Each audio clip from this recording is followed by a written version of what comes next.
মানুষকে বোকা বানিয়ে যেভাবে সম্পদের পাহাড় গড়েছেন শেখ হাসিনা।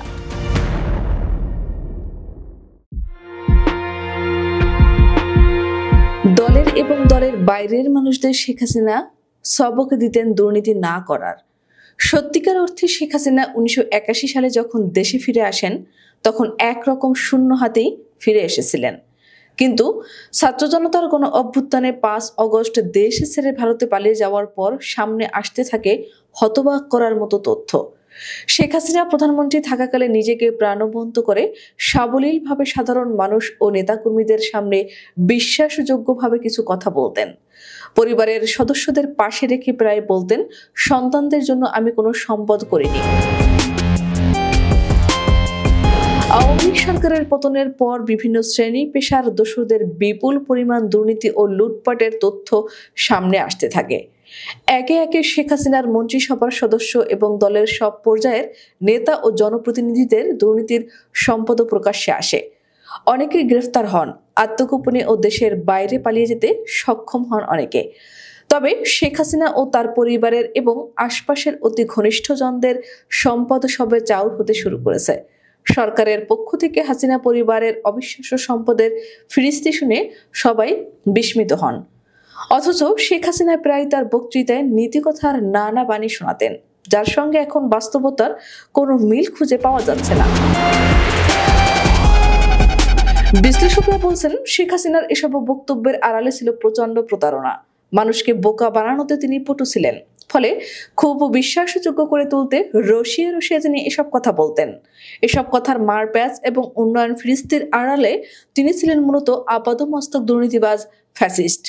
শেখ হাসিনা প্রায় বলতেন, দেশে ও দেশের বাইরে তার কোনো সম্পদ নেই। শেষ জীবনেও তিনি ঢাকা ছেড়ে টুঙ্গিপাড়ায় গিয়ে থাকতে চান।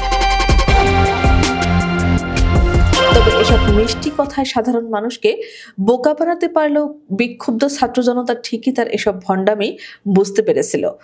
শিক্ষিত সচেতন মানুষও তার ভণ্ডামি বুঝতে পারতেন। ফলে 5 আগস্ট আওয়ামী লীগের পতনের পর একে একে শেখ হাসিনা, তার পরিবার ও আশপাশের মানুষের নামে যখন দেশ বিদেশে থাকা বিশাল সম্পদের তথ্য সামনে আসছে, এতটা সম্পদ করে ফেলছেন তা ছিল অনেকের কাছে কল্পনাতীত।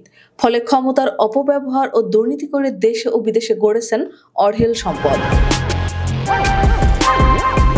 এদিকে শেখ হাসিনা পালিয়ে যাওয়ার পর শেখ হাসিনা, তার পরিবার ও আশপাশের মানুষের নামে এখন গোয়েন্দা সংস্থার অনুসন্ধানে দেশ বিদেশে বিশাল অঙ্কের সম্পদের তথ্য সামনে আসছে।